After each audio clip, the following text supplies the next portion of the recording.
minha vontade de fazer essa live hoje foi de chegar aqui e ficar 1 hora calado. Sério. Ficar 1 hora calado. Porque, por que me deu essa paranoia hoje? Enquanto eu estudava a palavra, eu fiquei pensando assim, pô, as pessoas hoje em dia quase não silenciam mais. Tem isso na cabeça, né? As pessoas hoje em dia quase não silenciam mais. Bom dia, quem foi entrando? Kleber, Estela. Entrou uma estrela aqui hoje. E aí eu pensei assim, eu vou chegar lá hoje pra fazer essa live e vou ficar assim, ó.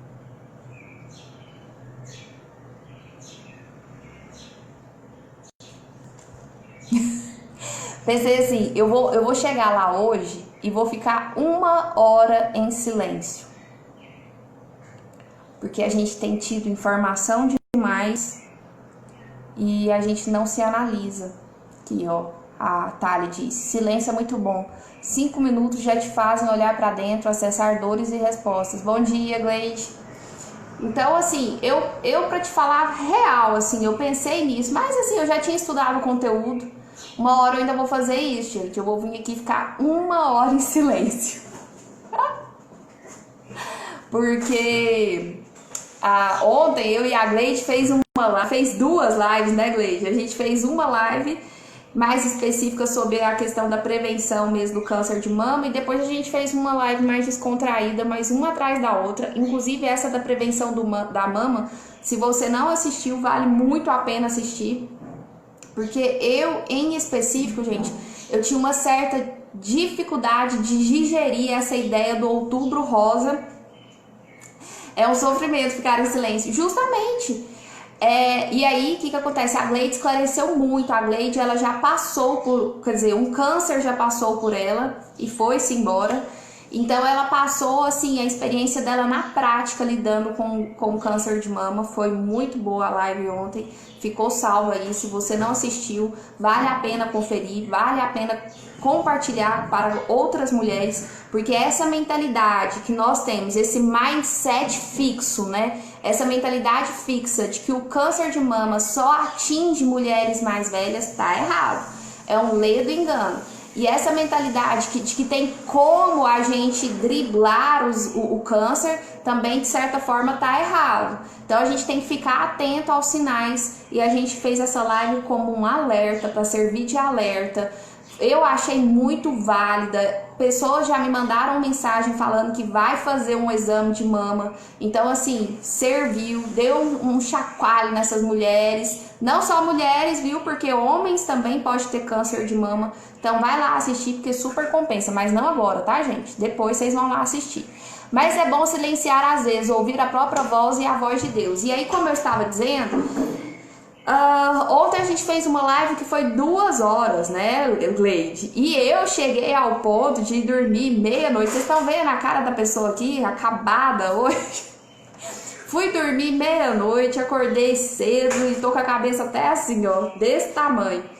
Mas aí, gente, olha, aperta o dedo no aviãozinho. O que eu pensei? Manda aí a mensagem para outras pessoas, para que outras pessoas venham estar na mesma frequência que você. Lorena, isso é só para fazer seu algoritmo crescer também. Mas o mais importante mesmo é você ter com quem se comunicar, você ter com quem se expressar, falando a mesma língua que você, vivenciando a mesma energia que você vem vivenciando aqui, estando na mesma frequência de crescimento. Isso é outra vida. Porque senão, se as pessoas estiverem lá embaixo, mergulhando em águas rasas de sabedoria, você não vai ter paciência de conversar com essas pessoas, você não vai conseguir se expressar. Já começa aí o nosso tema, aperta então o avião, chama mais gente para essa live, aperta o coração e toca o bambu, que hoje é sexta-feira.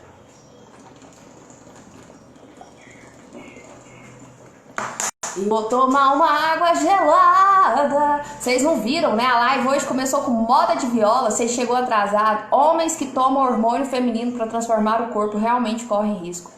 Comunicação empática é necessária. Bom, gente, O que aconteceu? Aí eu falei que eu queria ficar muda. E eu de fato queria chegar aqui hoje e ficar caladinha. Porque essa palavra de hoje, ela me deu uma chacoalhada fenomenal. Ajudar outras pessoas a patrocinar a live não custa nada, não custa nada, não custa mesmo. Você pega o seu dedo, o seu dedinho, criança, e aperta esse avião e voa para todo mundo, isso mesmo, Tali. E depois você pega esse seu dedinho e fica apertando no coração. Gente, tenha coração ensinável, tenha coração de criança. Se eu pedisse isso pra criança, ela ia fazer isso até cansar. Tia, eu tô fazendo. Tá, acabou a palhaçada? Acabou a palhaçada, Lorena? Já passou 10 minutos da live, você até agora não começou a live. Enfim. Essa semana nós estamos estudando Mateus capítulo 9. E a gente já estudou uma pancada de coisa, porque o capítulo que tem conteúdo, né? E eu pensei assim, não, hoje a gente acaba com esse capítulo. E a gente vai acabar? Não vai. Não vai, porque não dá pra acabar. Como eu disse pra vocês, não dá pra acelerar. As pessoas já me falaram assim, Lorena, assim você não vai explodir na internet. Porque com esses vídeos enormes, quem é você na fila do pão pra ficar fazendo vídeo grande? Você acha que as pessoas vão ter paciência de ficar vendo seus vídeos? E eu tô nem aí.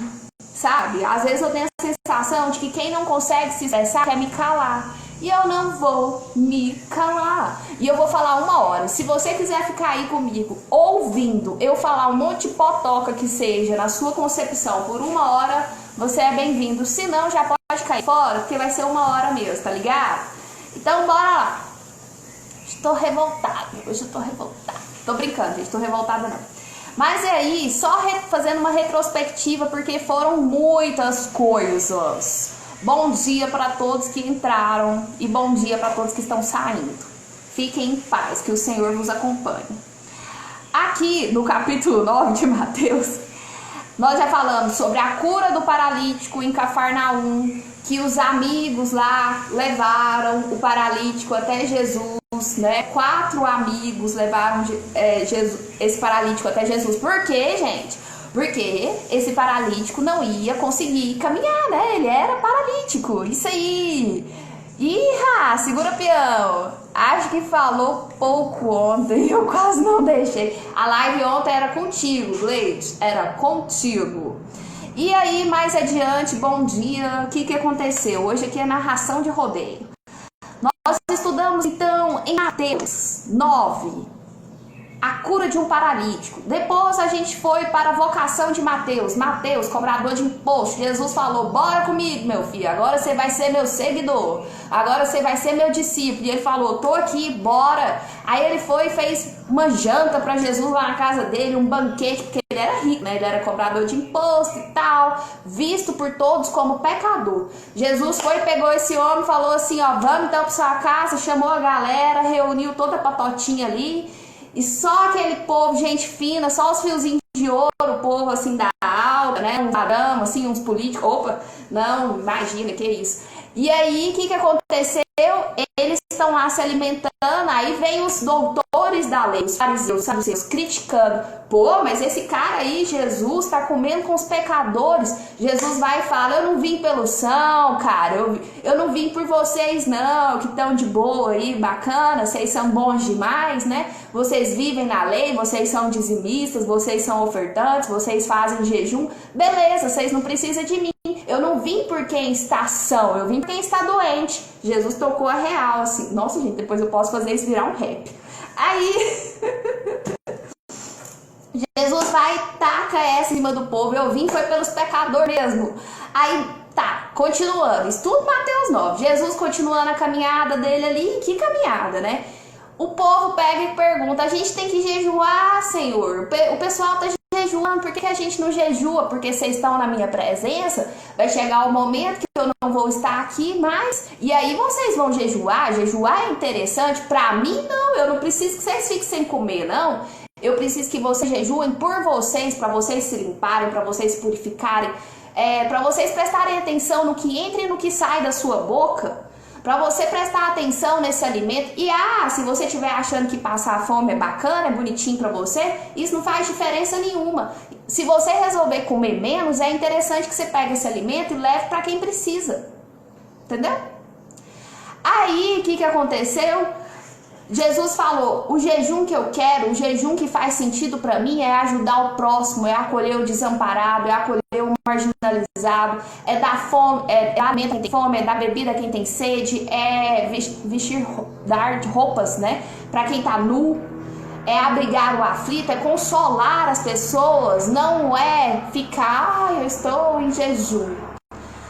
Porque isso é simplesmente uma barganha. Você vai e faz um jejum e, Senhor, estou fazendo jejum, agora me dá o que eu preciso. Jesus está, pé da vida com esse tipo de atitude, se é que eu posso falar. Mais adiante, Jesus continua falando, olha, isso é balela, eu não quero esse tipo de jejum não, viu, gente? E aí ele vai encontrar o chefe da sinagoga que fala, cara do céu, minha filha morreu. Cara não, respeito, o senhor aí, eu fiquei sabendo que aonde você passa o milagre acontece, dá pra levar, essa é a única esperança que eu tenho. Eu, chefe da sinagoga, eu sou um cara importante, mas eu me curvo aos seus pés, correndo o risco, inclusive, de ser apedrejado pelos fariseus, pelos saduceus, doutores da lei, que fala que a gente não pode se curvar a ninguém. Aí, Jesus está indo no caminho com aquela multidão toda cabulosa atrás dele, indo para onde? Para a casa do senhor aqui, que eu quase esqueci o nome, Jairo. Aí, Jesus está indo para a casa de Jairo, de repente, no meio daquela muvuca, alguém tocou Jesus. Jesus pega e fala assim, alguém me tocou. Oi, Jesus. O senhor tá tirando onda com a cara da galera, hein? Alguém te tocou? Como assim? Tem uma multidão te tocando. Mas uma pessoa me tocou diferente. Eu senti que saiu virtude de mim. E quem que foi essa felicidade? Uma mulher que estava com fluxo de sangue já tinha exatos 12 anos. Essa mulher com fluxo de sangue chegou em Jesus, tocou nele e foi curada. Tocou e foi curada. Como assim? Simplesmente ela tocou e foi curada pela fé, porque ela já saiu arrastada, cambaleando, depois de estar doente, com uma hemorragia por 12 anos. Imagina a fraqueza que essa mulher não estava, que a gente fica uma semana com essa hemorragia e já quase morre, vamos assim dizer, né? Ela tinha uma menstruação crônica, ela estava 12 anos no vermelho, pensa, gente. E ela foi arrastando, cambaleando, mas ela se pôs no movimento, que é o mais importante, chegou, tocou Jesus, ela tinha uma firme convicção de que ela seria curada, e ela foi. Ela tocou Jesus e foi curada. E nisso Jairo tá lá, Senhor, apressa o movimento, minha filha morreu, tá lá em casa. Jesus chega lá na casa de Jairo, depois de já ter feito o milagre ali com a mulher, né? Com essa lá, ensanguentada, tadinha. Aí Jesus pega, né? Essa história é grande, isso aqui tudo Mateus 9. Jesus chega lá na casa do Jairo e tá acontecendo um velório lá, né? Tinha banda, aqui fala que tinha banda, tinha um alvoroço, tinha mulher contratada só pra chorar, porque Jairo era uma pessoa do poder, né? Então Jesus pega e fala assim, o que é isso aqui? A menina só tá dormindo, sai esse povo daqui, o povo ri. Fala o quê? A menina tá só dormindo, o povo não tá nem aí pelo fato da menina tá morta ou não, porque eles foram contratados para estar ali, para eles tanto faz, eles riem, porque para eles era normal, a menina tá morta, eles não tinham esse sentimento. Quem tinha fé, disposição e vontade de que o milagre acontecesse ali naquele momento, era só o pai e a mãe daquela menina, que chama Talita. Jesus pega então, manda todo mundo embora, sai, essa patotinha toda pode ir embora. E aí Jesus entra no quarto da menina, toca. Mas Jesus toca na mão da menina, tomou a mão da menina e a menina levantou. Jesus falou assim, Talita cumi. Falou pra menina, né? Menina levanta, naquela língua lá é Talita cumi. E aí a menina foi e levantou. Mateus 9 foi um intensivão de curas, bem isso. Aí Aí beleza, foi onde a gente parou. A gente parou nessa parte aqui ontem. Então a gente leu, isso foi só uma recapitulação, por isso que foi nessa aceleração assim. Se você não assistiu os módulos anteriores, eles estão todos aí. Todos aí. Aí você pode assistir. Tá salvo aqui no IGTV, tá salvo aqui no YouTube, tá salvo na minha memória. Qualquer dúvida pode me perguntar também, que eu lembro das coisas. Quer dizer, brincadeira. Tá salvo lá na Bíblia também, viu? Qualquer coisa é só você ler. Beleza? Aí, Mateus 9, vem toda... Olha só! Doutora Juliana, seja bem-vinda. Aí, Mateus 9, tem toda essa recapitulação aqui, que eu acabei de dizer. Agora, nós vamos dar entrada aonde? Na cura dos 2 cegos. Então, nós estamos agora dando continuidade aqui a partir do versículo 27. Ok? Do capítulo de Mateus 9. Aqui fala o seguinte: partindo Jesus dali, seguiram-no 2 cegos, clamando: tem compaixão de nós, filho de Davi. Aí, beleza. Tendo ele entrado em casa, aproximaram-se os cegos e Jesus lhes perguntou. Ai, gente, fala um pouquinho, respira. Quem perguntou? Não, é porque às vezes a sensação que eu tenho é que a gente tá lendo a Bíblia já tão assim no automático, que a gente fala assim, e Jesus perguntou. É como se eu tivesse falado, Buda perguntou, Moisés perguntou, né? A minha sogra entrou aí, a doutora Juliana entrou aí. É como se qualquer pessoa tivesse perguntado. Aqui não foi qualquer pessoa. Presta atenção, porque os relatos aqui agora são da palavra do próprio Deus, que se fez carne e habitou entre nós em Cristo Jesus. Então não é uma pessoinha qualquer, sabe? Nós estamos falando de Cristo. Aí então, preste atenção, o que Jesus diz para aqueles 2 homens cegos? Credes que eu posso fazer isso? Gente, tá travando? A Thali falou que tá travando, perguntou se é a internet dela. Alguém me responde aí se de fato tá travando, pra gente saber se é aqui ou se é a internet dela. Filha, eu tenho uma filha, gente, adotiva, de coração, ela acabou de entrar aí, Stephanie Físio, ela é fisioterapeuta, cuida de mim. Aí, gente, o que aconteceu? Sucedeu que Jesus, neste momento, vai e pergunta: vocês crerem que eu posso fazer isso? E eles responderam: sim, Senhor. Olha, a Dani diz que tá tudo ok. Então, deve ser aí, viu, Thali? Aí Jesus perguntou se aqueles homens cegos tinham essa crença, tinham essa fé nele, de que de fato ele podia fazer a coisa acontecer. E eles falaram que sim, que eles acreditavam. Então, o que Jesus faz? Lhes tocou os olhos, sabe? Essas coisas aqui que você tem assim, dizendo: acautelai-vos de que ninguém o saiba. Aliás, nossa, eu tô ficando doida, gente. Então, lhe tocou os olhos, dizendo: faça-se conforme a vossa fé. O que Jesus está fazendo aqui novamente? Olha, sabe o que eu tô percebendo em todos esses milagres que nós já estudamos? Que Jesus não faz o milagre acontecer. Jesus não faz de uma forma mágica, tal como ele chega aqui e fala assim, ó, cura. Ou ele, agora vou lançar sobre você o poder, fique curado. Não, é a fé da pessoa que faz o milagre acontecer.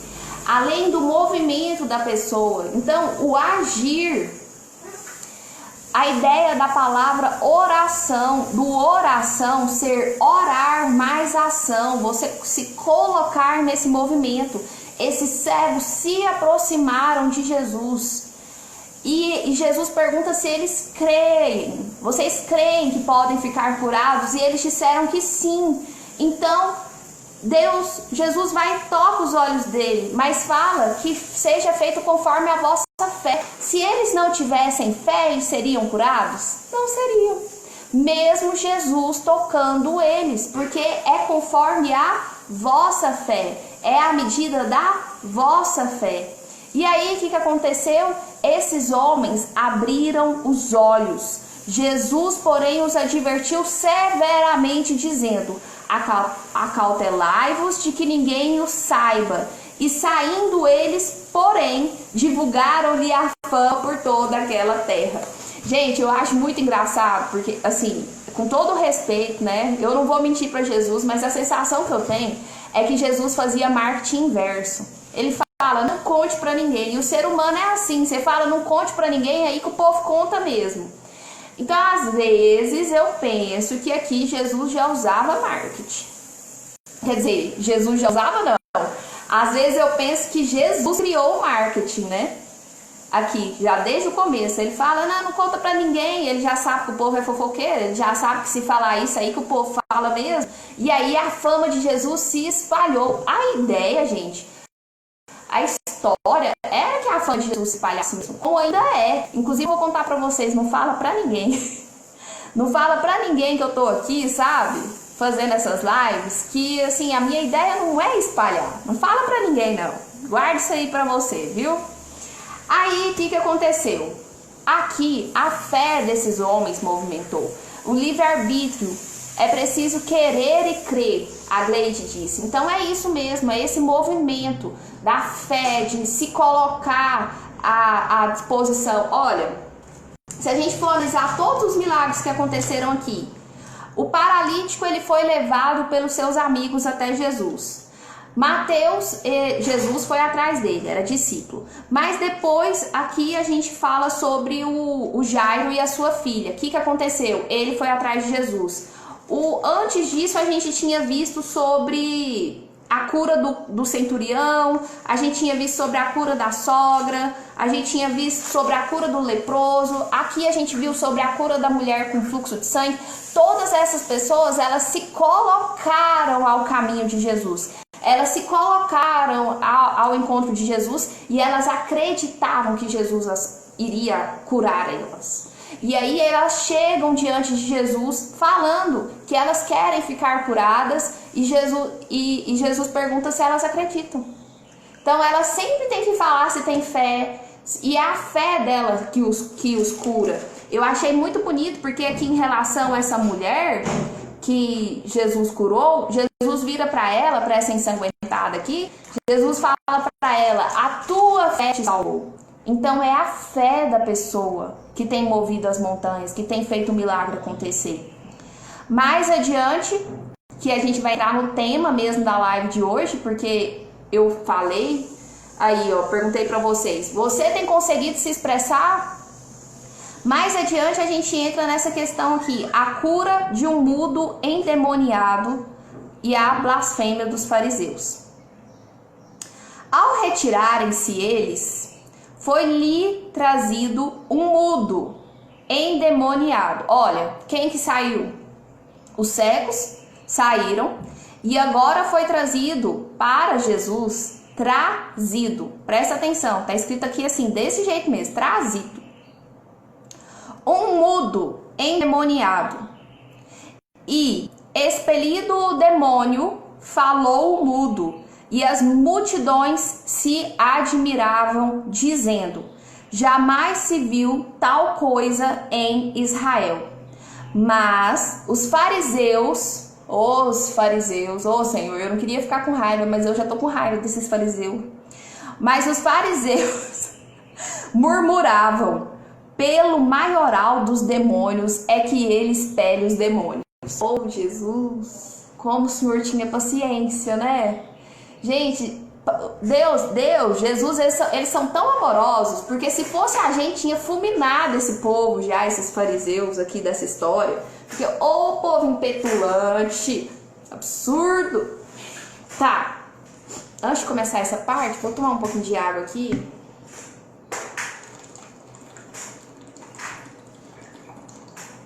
É água mesmo, viu, gente? Hoje é água. Tem dia que é água. E tem dia que é água. Olha só.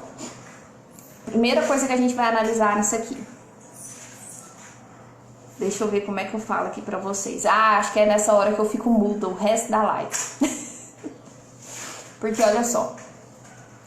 Eu coloquei hoje na descrição da live, chamando vocês pra live, um senhorzinho dançando. Dançando, dançando. Coloquei lá esse senhorzinho dançando todo alegre, todo alegre. Aquilo demonstra ele se expressando. E eu fiz aqui essa pergunta: você tem conseguido se expressar? Por que, Lorena? Onde você quer chegar com isso? Olha, gente, eu vejo que um dos maiores bloqueios das pessoas, no geral, inclusive a gente estava conversando isso ontem, eu e a Neide, é a comunicação, é o diálogo. E aqui é uma parte desse capítulo relativamente pequena.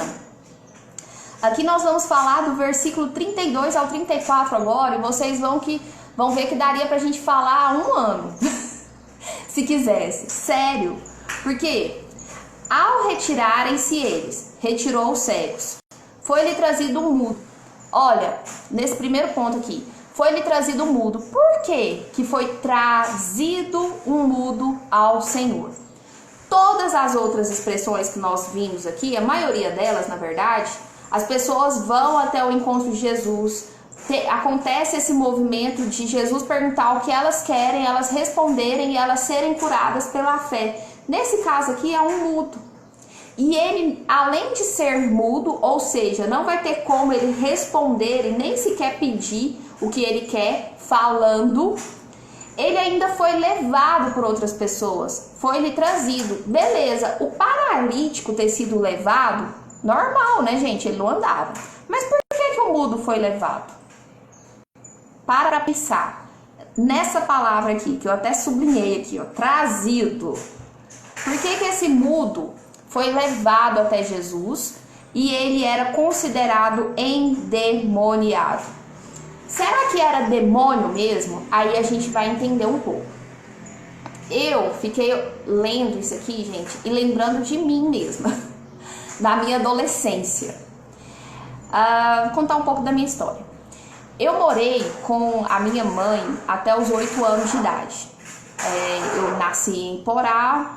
Meus pais não eram casados e eu morei com a minha mãe até os 8 anos de idade. O que acontece? A minha mãe tinha outro relacionamento, eu tinha uma irmã, né, mais nova, e esse meu padrasto, ele bebia um pouco, ele ficava um pouco agressivo, e eu, nova, né, eu contava pra minha avó paterna, o que acontecia. Tem a ver com a história, viu, gente? Da Bíblia aqui. Aí eu contava pra minha avó o que acontecia aqui em Trindade, que a minha avó morava, onde eu moro hoje, minha avó paterna. E a minha avó foi ficando preocupada com aquilo. Meu pai jovem, minha mãe jovem, eles tinham por volta dos seus 22, 23 anos quando eu apareci na vida deles, né? Não foi acidentalmente, porque meu pai e minha mãe namoravam, já tinha um tempo. E nessa época que minha mãe engravidou, meu pai morava na fazenda e minha mãe não gostava muito de fazenda, enfim. Isso aí também não vem ao caso. Aí não deu certo, eles não ficaram juntos. Em razão dessa criança que fica falando pra vovó, acontece isso, eu vejo aquilo, vendo essa violência, né, acontecer, essa violência doméstica, por mais que não fosse algo assim tão cabuloso, mas assim, para uma criança eu via aquilo acontecer, me sentia mal, relatava a avó paterna, sabendo que eu não era filha daquele homem que acabava sendo violento com a minha mãe e que poderia uma hora se voltar contra mim. Então, essa preocupação fez com que eu viesse morar com o meu pai e a minha avó aqui em Trindade quando eu tinha 8 anos de idade. Só que, querendo ou não, hoje eu faço essa análise, gente. Hoje eu faço essa análise. Isso me gerou um trauma. É lógico, né? Uma criança de 8 anos sai da mãe. E eu lembro que eu chorava muito e eu ficava sempre muito pelos cantos. E a casa da minha avó nessa época, ela morava, deixa eu lembrar aqui, minhas 2 tias ainda eram solteiras, filhas da minha avó, e meu pai também morava lá. E uma outra tia sempre estava lá e uns outros primos sempre estavam lá. Então a casa da minha avó sempre foi muito cheia. Casa de vó normalmente é assim. E casa de vó é muito bom casa de vó, mas para quem é visita, né? Para quem é visita, casa de vó é sempre muito boa. E eu morava lá. Não é que a casa era ruim, nunca foi. Eu morei lá até eu casar, gente. Então foram 20 e tantos anos. Mas o que acontece? Fica um pouco sufocado, né? Você fica um pouco sufocado pela quantidade de gente, pela falta de espaço.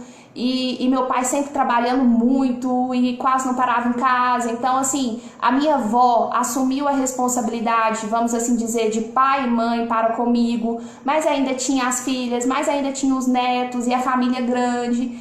Então, eu fui criada meio que assim, dentro do que dava, né? E essa... e ralava, né, Stephanie? E essa realidade toda fez com que eu fosse ficando cada vez mais calada. Eu fui percebendo que na minha infância, aí depois assim, eu fazendo análise, quando eu fui fazer faculdade, antes da faculdade, e as pessoas da minha volta sempre foram muito comunicativas, até uma prima minha já tem percebido essa mudança em mim. Eu tenho uma prima mais velha que eu um pouco, e ela sempre... Eu vou chegar lá, nessa história da prima. O que acontece? Eu fui ficando sempre muito retraída pelo contexto. Eu vejo assim, que gerou um trauma, né?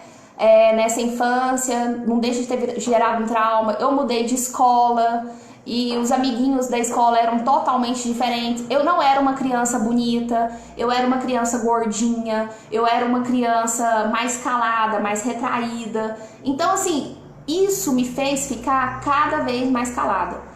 Quando eu tinha meus 15, 16 anos, eu tinha muito receio de abrir a boca.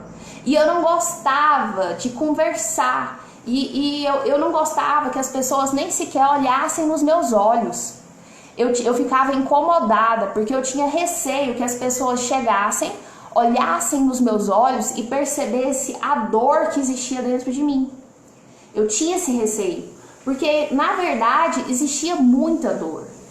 E existia muita história mal resolvida em relação a essas circunstâncias da minha vida, sabe? Isso aqui, gente, eu tô resumindo pra vocês. E aí, o que aconteceu? Quando eu tava lendo essa passagem aqui hoje, eu fui vendo a minha história.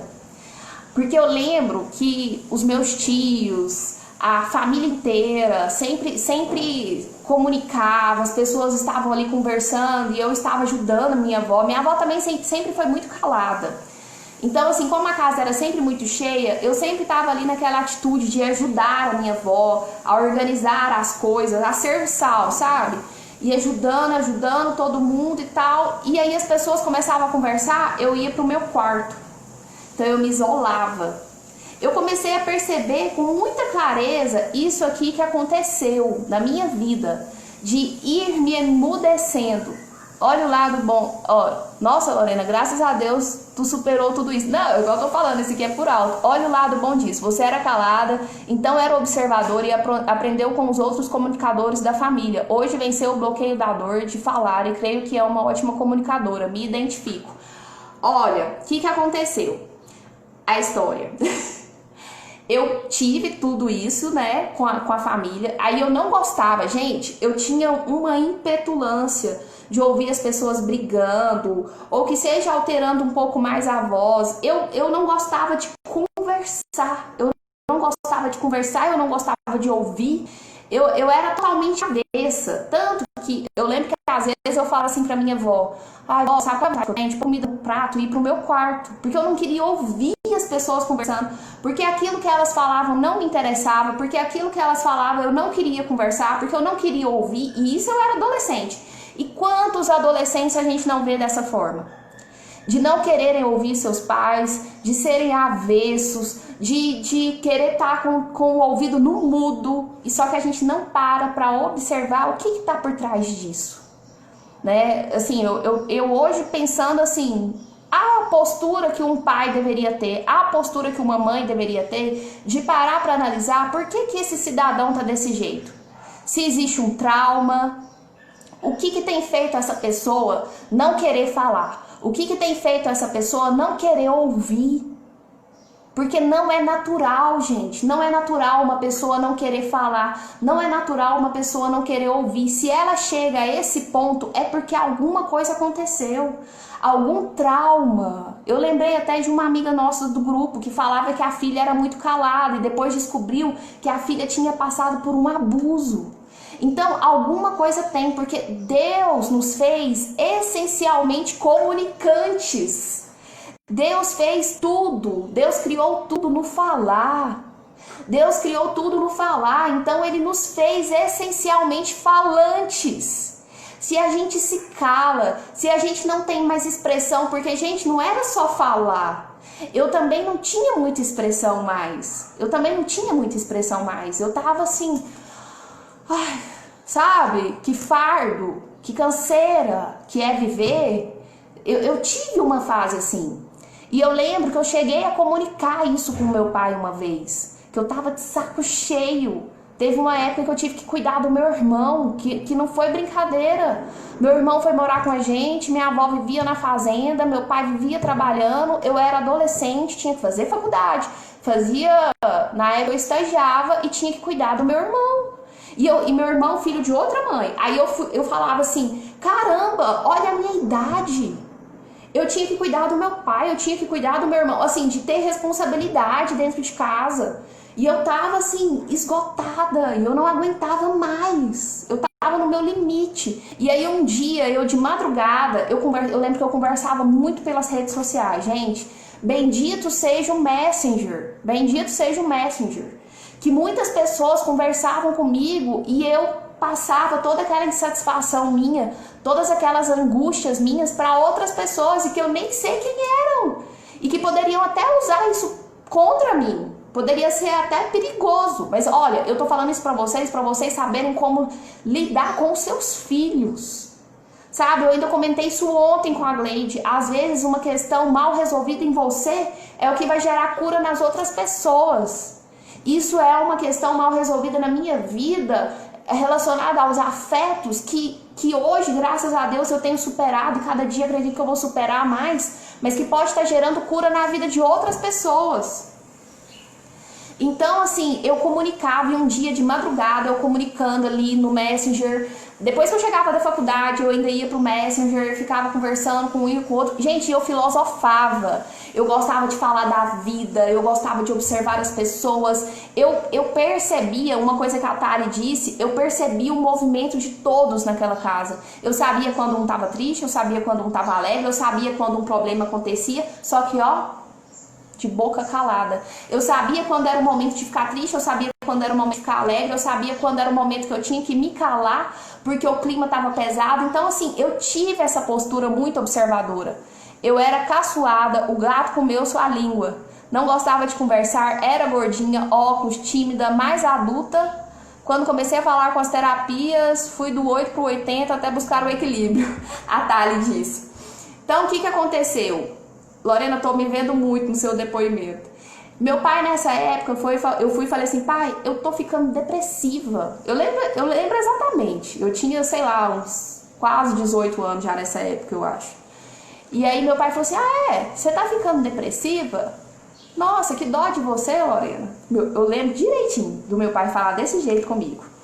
Porque, assim, eu quase não tenho problema pra ouvir você falar agora que você tá depressiva. Essa foi a atitude do meu pai. E aquilo me chocou muito, assim, eu vejo que ele fez do jeito que ele dava conta de fazer, ele deu o melhor que ele podia dar, mas isso me fez crescer tanto, gente. Eu sempre busquei tanto, eu sempre fui muito evoluída pra minha idade, eu sempre gostei de conviver com pessoas mais velhas, e eu lembro que eu sempre gostava muito de ler, e eu sempre buscava muito ler, e eu não era de sair de casa, viu, porque meu pai não deixava, eu sair de casa, muito raro. Eu fazia faculdade e voltava pra casa, eu fazia faculdade em outra cidade, todos os dias eu ia e voltava, mas não tinha essa de sair não, nessa idade aqui era dentro de casa, ajudando a vovó. Inclusive eu tinha responsabilidade de fazer almoços aos dias de domingo pra família inteira, se minha avó não estivesse em casa, era assim. Mas assim, eu aprendi a ter responsabilidade desde muito nova, mas as minhas dores eu engolia. E aí eu tenho problema de coluna, aí eu tenho problema no estômago, aí você vai vendo as consequências disso tudo. É triste quando os pais não enxergam seus filhos. E assim, a minha mãe me ligava, conversava comigo, eu contava as coisas, mas era assim, né, à distância. Eu ia visitar minha mãe tipo 3 vezes no ano, por aí. E meu pai sempre nessa correria, e sempre foi assim, e nunca mudou nesse sentido. Sempre muito preocupada em não deixar faltar os estudos da filha. Mas era isso. E a minha avó, ela não tinha essa responsabilidade. E dentro do que ela poderia fazer no papel de avó, ela fez até mais do que ela poderia. Ela desempenhou o papel de vó, de pai e de mãe. E ó, diga-se de passagem, muito bem, que reflete muito o que eu sou hoje. Graças a Deus. E sempre me falou muito de Deus. Então eu sempre busquei muito em Deus. Mas, Lorena, pra que essa história toda? Porque eu fui ficando calada. Na faculdade, eu tinha dificuldade de apresentar um trabalho, que seja, na frente lá. Porque eu tinha dificuldade de falar em público. Eu cresci muda. Eu cresci em silêncio. Na hora que eu tinha que apresentar um trabalho, eu lembro que meu pai falou assim pra mim uma vez: você quer fazer uma terapia porque você tem tanta dificuldade em falar em público? Gente, mas como? Como que uma pessoa pode desenvolver na fala se ela cresceu calada? Se ela cresceu assim, pra vocês terem uma noção, se alguém me pergunta alguma coisa, eu respondo sim, não. Se alguém me pergunta por quê, às vezes eu não vou saber dizer. Porque eu era assim, monossílaba. Eu vejo meu esposo ele é muito questionador. Ele vai conversar com você, ele vai perguntar por quê, porque não sei o que, tarará. E eu nunca fui nem de ficar questionando, porque assim, eu precisava de saber só o essencial, eu não preciso mais do que isso. Então, eu tive essa dificuldade na faculdade, embora toda a vida muito estudiosa e gostava de falar, gente. O louco é isso, porque eu gostava tanto de falar que eu não falava, mas eu escrevia. Quando eu morava na minha avó, eu perdi a conta de tanto trem que eu escrevia. Então, assim, tipo, quando eu ficava chateada, eu escrevia. Eu tinha o diário, eu tinha não sei o quê. E um dia eu joguei tudo isso fora, porque era muito triste. Eu fui e joguei tudo isso fora. Porque eu falei assim, caramba, se eu torcer isso aqui sai sangue. Um dia eu fui e falei, eu vou jogar isso fora, porque eu não quero nem ter esse tanto de sentimento revoltado da minha rebeldia de adolescência guardado. Talvez até fizesse sentido, mas eu joguei tudo fora. Eu conversava bastante, mas sempre tive medo de falar na hora de apresentar um trabalho na escola, com medo de falar alguma coisa errada e todos rirem de mim. Olha aí, a Lizzie disse. Tá, Lorena, mas aí, o que aconteceu?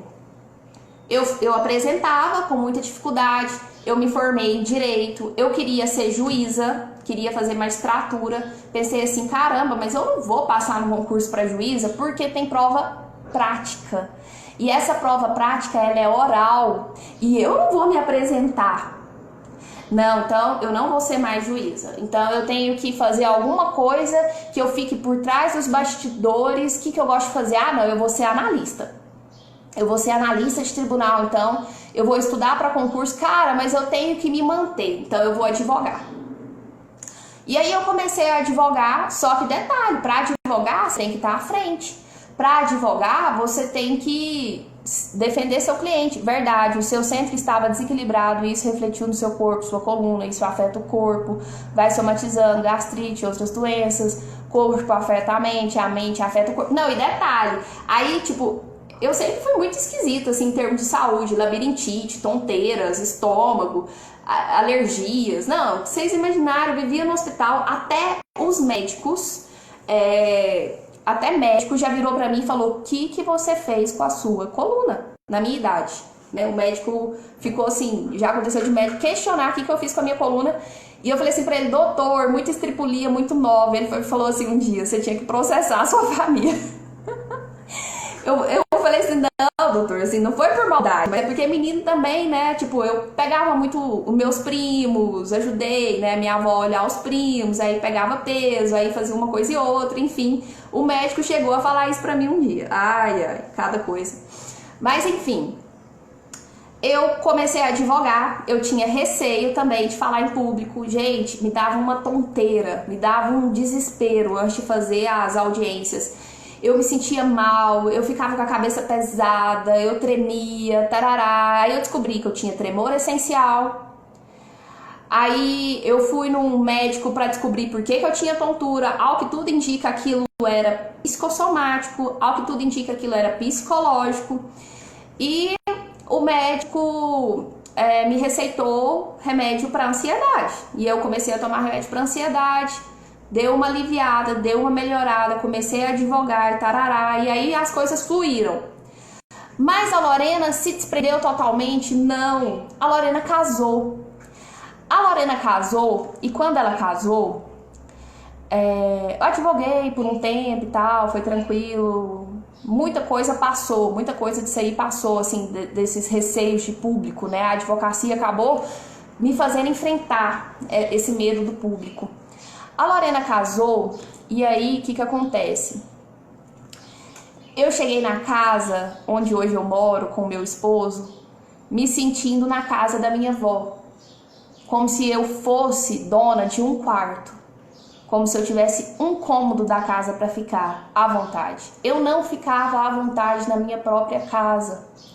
Eu demorei demais para entender que agora a casa era minha. Porque lá na casa da minha avó, meu pai sempre enfatizava assim: nós moramos aqui de favor com a sua avó. E eu me sentia à vontade no meu quarto, só.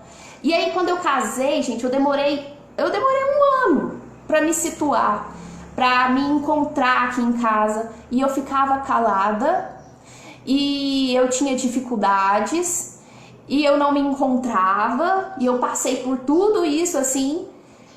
E por que você tá falando de tudo isso, Lorena? Porque eu fui ficando muda. A minha realidade mudou totalmente de novo. É como se eu tivesse novamente passado por um processo traumatizante de mudança. Essa questão das tonturas eu tinha até eu estar curada 100% da depressão. E aí eu tive essa dificuldade de adaptação, mas eu fui ficando cada vez mais calada. Aí eu tava estudando para concurso. Nessa fase eu já não queria mais advogar. Eu tava estudando para concurso. Eu ficava muito em casa, enclausurada, é bem essa palavra, porque eu não saía de casa. Eu mal via o sol, assim, porque eu só ficava dentro de casa. E sem conversar. Meu esposo trabalhava o dia inteiro. Quando ele voltava, a gente ia pra academia, e a gente voltava, e assim ia, e assim era a semana inteira, e eu só estudando e calada. Por fim, gente, eu não queria mais sair de casa. Eu desenvolvi uma infecção de urina. Essa infecção de urina virou uma infecção nos rins. Eu vendo a minha história hoje, nessa passagem aqui,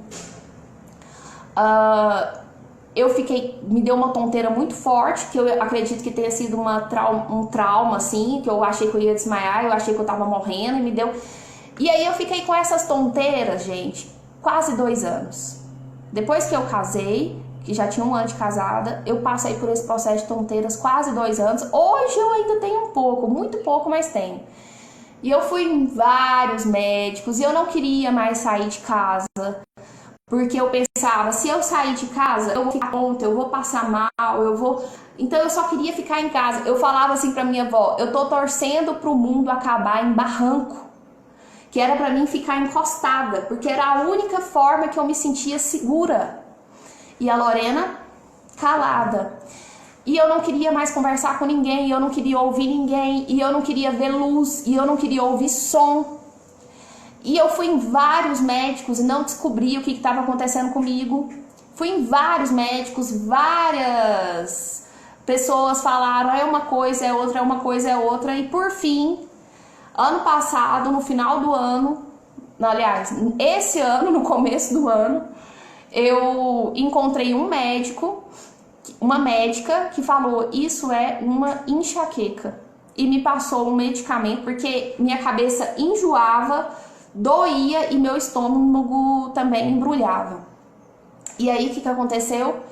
Eu comecei a fazer esse tratamento, e estou fazendo esse tratamento. E o que acontece, gente? A partir desse tratamento, eu percebi o seguinte: não, eu já vinha percebendo isso com muita clareza. Eu tenho que mudar a minha vida, eu tenho que me resolver, eu tenho que ressignificar os meus problemas emocionais. Isso pode estar muito relacionado aos meus problemas emocionais. Eu comecei a fazer terapias aqui dentro de casa mesmo. Eu fiz umas terapias também com um psicólogo, mas eu fazia meditações e eu falava com Deus. Eu falava assim: Senhor, eu tenho que resgatar aquela Lorena que eu fui um dia. Gente, porque eu era ativista de dentro da igreja, assim, de liderar jovem, de fazer a coisa acontecer. Isso que foi uma parte que eu pulei da história, dos meus 18 até os meus 22, dos meus 18 até os meus 26 anos, por aí, eu era muito ativa dentro da igreja. E aí, eu falei assim, eu tenho que resgatar essa Lorena. Foi quando eu comecei a trabalhar isso em mim, foi quando eu comecei a mudar, foi quando essa tonteira começou a desaparecer, e foi quando gente, eu não tinha mais condições de ir até Jesus. Eu tava num ponto que às vezes eu virava para Jesus e falava assim, eu não consigo mais orar. Eu já não conseguia mais falar. Por isso que eu lembrei de mim com essa história aqui desse mudo. Porque aqui ele fala que ele foi levado, né? Que ele foi levado até Jesus, porque ele não conseguia mais se movimentar. Ele ficou mudo, gente, por conta do quê? Por que tanta gente também não consegue mais se expressar? Porque língua você tem. Você não consegue se expressar porque às vezes você é mudo mesmo, por um problema físico. Mas muitas das vezes é um pensamento, é um problema da sua mente, é um problema do seu coração. Aqui fala de demônios, mas quantas vezes podem ser traumas, coisas mal resolvidas em você? E o resultado vai ser demoníaco mesmo, porque isso vai te afastar de todo mundo, isso vai te afastar de todos, isso vai te afastar de Deus, isso vai te afastar de você. Por fim eu virei pra mim e falei, cara, quem é você? Eu não te conheço mais. Lorena, eu não te conheço mais. Quem você se transformou? E aí foi quando eu falei da minha prima. Porque ela falou assim, prima, o que você tá fazendo com você? Você não faz o que você quer. Você vive em função do que as pessoas esperam de você. E foi quando eu resolvi me libertar. E falei assim, chega! Chega! Foi o meu grita Manu. Foi o meu grito, é isso aí mesmo, foguetes, por favor, foguetes. Foi quando eu resolvi e eu falei assim, chega, eu não vou mais me calar. E é o que eu venho fazendo aqui. É isso aí, amém, muito obrigada pelos foguetes. E aí, gente, se tinha um mundo inteiro dentro de mim, precisando vir pra fora, esse mundo inteiro tem vindo pra fora agora. O que cura a gente é o perdão. O que cura a gente de falar, o que curou esse mundo foi o acreditar em Deus. O que me curou foi o acreditar em Deus. O que me curou foi eu me perdoar. Foi eu perdoar as pessoas, foi eu colocar tudo isso pra fora, foi eu dar um basta nisso, foi eu falar, eu não quero mais isso pra minha vida. Eu quero ser eu quero ser aquilo que Deus pediu, eu quero ser aquilo que Deus concebeu na sua mente para que eu fosse. Deus falou, ide, fala. Deus quer que a gente fala, Deus quer que a gente interaja com as outras pessoas. O povo aqui tá em festa, isso aqui é política, gente. Então, gente, qual que é o segredo pra gente não ficar mudo? Não ficar mudo aí com tantos traumas, com tanta falta de perdão, pra gente conseguir falar, pra gente conseguir se expressar, pra que a gente tenha uma boa vivência, uma boa convivência, pra que a gente viva em fé com os irmãos. A gente precisa de perdão e a gente precisa se perdoar. E não é uma questão de sentimento, Lorena, mas eu não consigo, eu não sinto. Não é sentir, gente, é decisão. Perdão é decisão, assim como você decide acreditar em Deus. Um dia eu decidi perdoar a Lorena da minha história.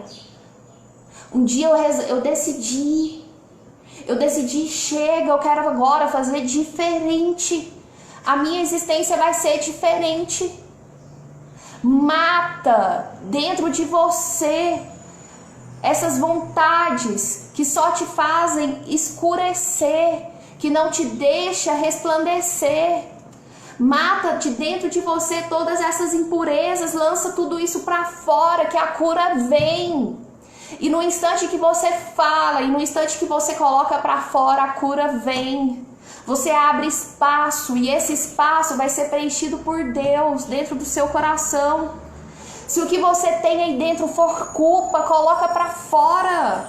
Se o que tem deixado você mudo é culpa, é falta de perdão, coloca isso pra fora. Ai, Lorena, pra que eu vou fazer isso? Pra ficar falando pra todo mundo? Não, pra você ter convivência na sua casa, pra você ter diálogo com o seu esposo. Gente, a minha vida mudou. A minha sogra, se ainda estiver aqui, sabe disso. Eu tava calada, fechada, amargurada. Coloque isso pra fora, comunica com as pessoas, viva.